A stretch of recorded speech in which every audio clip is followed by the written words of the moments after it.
Okay, 40K enthusiasts, let's talk Way of Samhan. In this vlog, I want to share with you my Samhan Eldar army, the core tactics that have been powering this army literally since 2008. I have not changed the army, how it operates, the units, a slight tweak here and there with some of the aspects that I incorporate. But essentially, this army is really the capstone of what I feel, how I feel 40K should be expressed, in that you're collecting your army, whatever it's going to be, Space Marines, Chaos, Necrons, you're going to be pouring a lot of love into this army, a lot of time building, painting, converting, battling on the table. You're going to win a lot of games, you're going to lose a lot of games. Games are going to be all over the place. You're going to be building a lot of glory, a lot of currency with this army. So I believe, play the army you want to play. Play the models you want to play. Yes, there's going to be some new hotness that Games Workshop is going to interject. Maybe you pick that unit up, but some players do this. I don't agree with it, and I don't say that from a judgmental place. Some people say Grey Knights are the hotness right now, so I play Grey Knights. And 6 months from now, Games Workshop releases a new Imperial Guard Codex, so I'm going to play Guard now. And they constantly reboot their armies. I believe find that love, find that passion, and play it. So with that, what we're going to talk about is the core tactics that have powered and continue to power this army, because there's three themes that run through it that I have to credit. If you've been following me for a while and you think I'm successful at 40K, or if I'm going to define my 40K success, it's because these three kind of pillars have been powering it. And I'd love for you to see them in your own army, whatever you're playing. And I'd like you to incorporate them and, well, win games. Cut down on your learning curve. Make you a better player. So the first is this idea of coming up with a plan for your army, looking at the models you have where you want to play. And before we even get to the mission, what the heck are we going to do on the tabletop? How is this collection of models going to work as a unified whole? The second is to get yourself in a state of consciousness. I'm not going all Zen-like here, but to get yourself in a state of consciousness where the army just operates. You're able to play it without overly thinking about it, meaning, okay, wait, I've got 10 jet bikes. If I move them here, do they have enough volume of dice to take out Space Marines, a squad, tac squad of Space Marines? Being able to understand, yes, this will move here, this will move here, this will do this will do that, where it becomes second nature, so you free yourself up from the math hammer calculations. You're still going to be running them, but you don't have to think of them as much. And what that means is as your opponent makes mistakes, you'll be in a position to at least see them and capitalize them.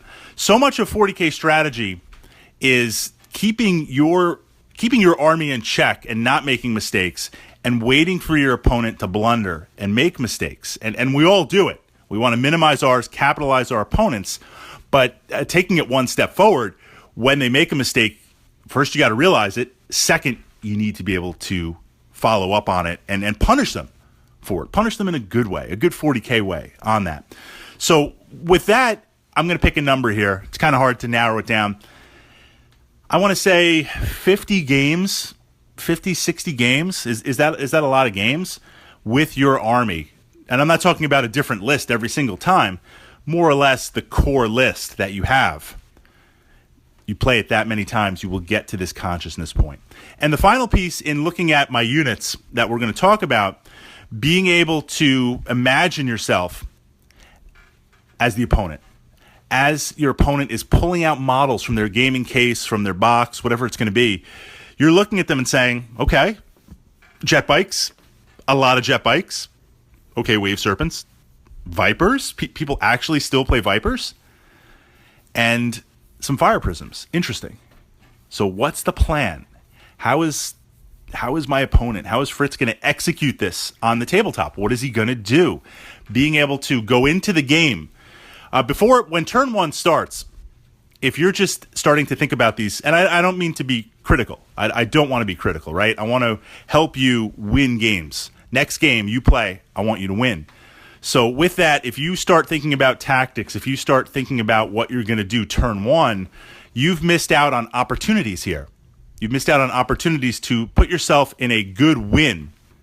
Call it win jitsu, right? A good win position here right from the beginning. So as I'm pulling out my models, you need to construct the narrative and say, well, what's Fritz going to do with this army? What's the power behind it? What's the synergy? You need to be able to identify it. And by sharing my Samhan army, maybe you'll be able to see that. Then you know how to counter it.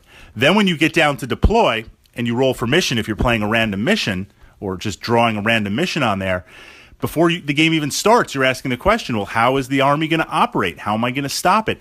That at least puts you, before you roll the dice, in a good position. Because honestly, as soon as you start rolling the dice, it's all downhill.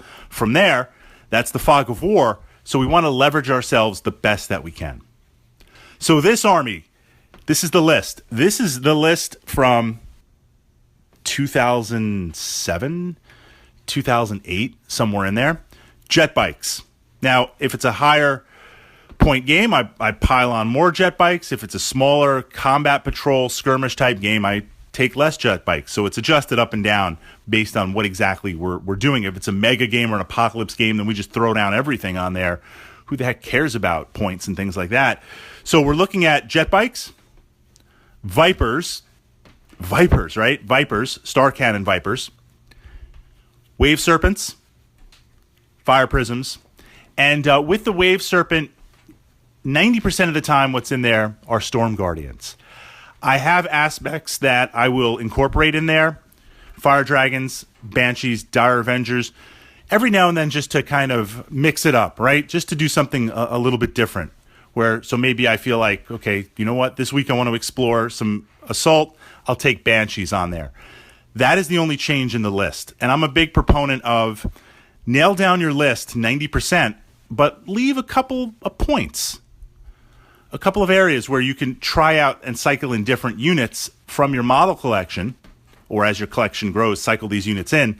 It allows you to get proficiency with your list, play what you like, but gives you a little bit of diversity that you don't burn out. So this is the plan. Essentially what I want to do is extreme mobility.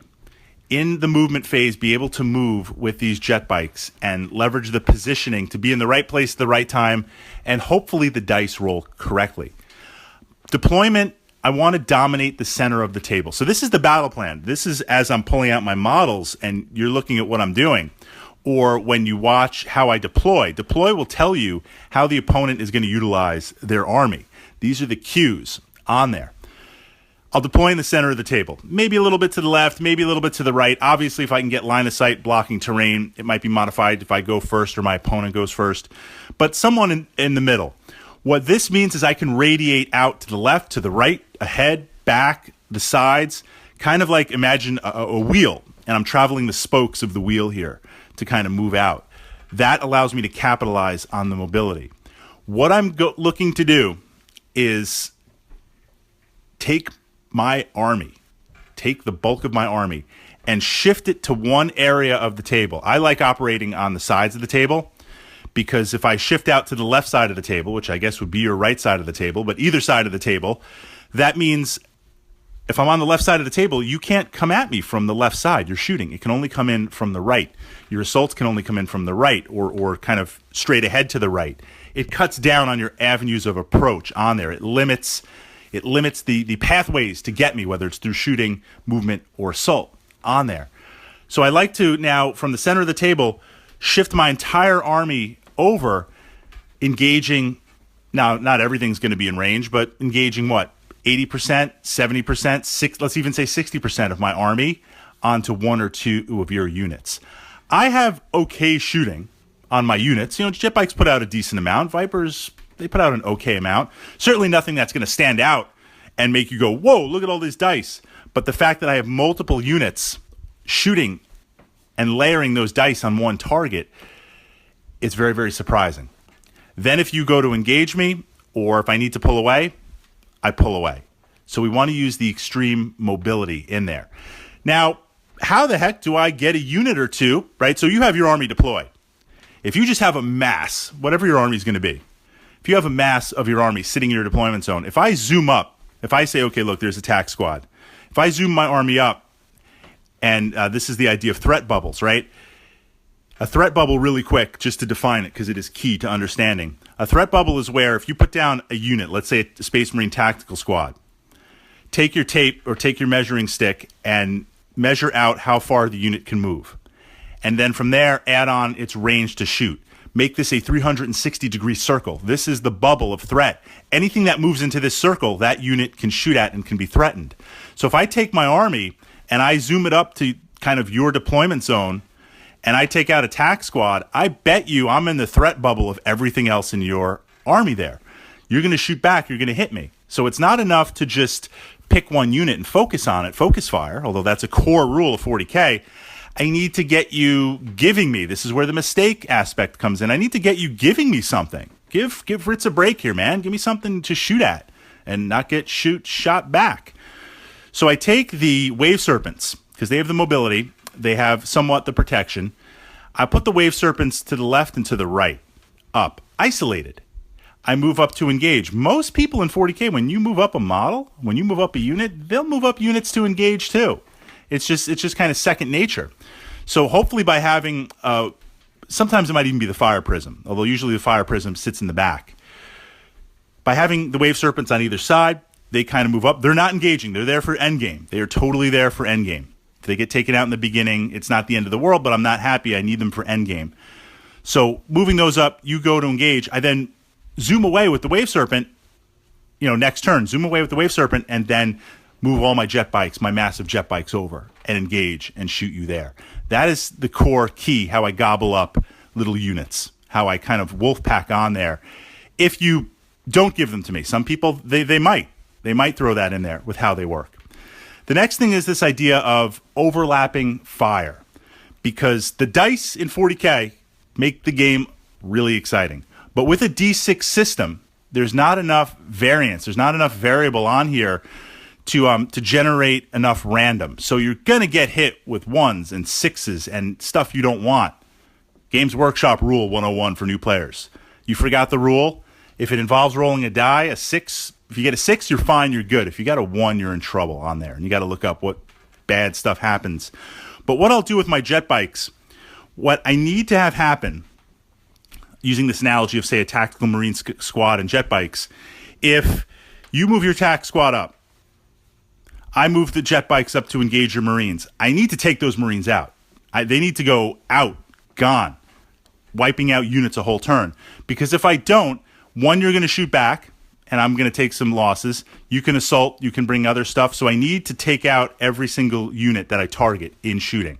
Target priority is important for the list. Well, target priority is important anywhere in the game. So looking at that, what I do is I'll move the jet bikes up. They'll engage. My Vipers with the star cannons, or whatever they're going to be loaded with if they're in your list, they're trailing behind the jet bikes. They have mobility. They have greater range. What they're going to do is just be there to lay on some dice. So if I shoot my jet bikes into your Marines and I take you out, wonderful. If I don't, then the Vipers now can also shoot to make sure it's kind of like a covering fire. It's kind of like just some extra dice sitting in the hopper that I might need to employ. Look, I'd like to have the Vipers shooting on a second target, kind of a pack of Vipers to take that out. I'd love to gobble up 2 units a turn, 3 units a turn, 4. I'm aiming for 4 to 5 units a turn. But I need to make sure it's like 1 unit gone, next unit gone, next unit gone, not spraying it out 1, 2, 3, 4, 5. So if I shoot the jet bikes into your tacs, it doesn't work, then the Vipers go in. If that doesn't work, since the Fire Prism has range, Fire Prism goes in. This idea of overlapping synergy, and because of the speed and the range and the placement, they don't have to be clustered up. They don't have to be huddled up next to each other on there. The last piece is the Fire Prism. Something that sits in the back. And a lot of armies can do this. That you have some sort of artillery-esque type thing or long-range thing. It might even be a group of Devastators in the back. And they're going to provide some firepower.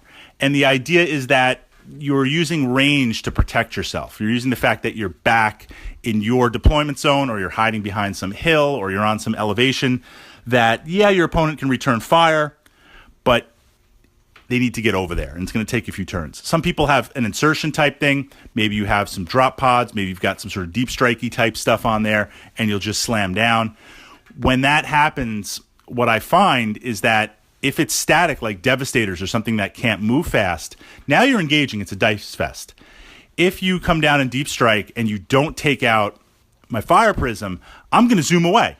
I'm going to zoom away, and now my Jetbikes have something else to Wolfpack, and the Vipers have something else to Wolfpack right there to move in on. These are the core strategies that I've employed over the years that work, that I really enjoy. And I'm going to build on this and kind of show you how my Samhan army, the idea and the thought process behind it and playing it out. But I wanted to push this podcast out to start illustrating core fundamental skills. If you play a 40K Samhan Eldar-esque Jetbike army, you're going to borrow this 100%. If you don't, it's going to start pointing you in the direction where you need to go in terms of what's the plan for your list? How is it going to execute on the table? And most importantly, what elements of your list, in terms of how they operate, how are they going to force your opponent to make mistakes? How are they going to force your opponent, hopefully without them knowing, to put themselves in a bad position? And how are you going to capitalize on that to roll those dice, to get them to remove units, and to put you that much closer to win?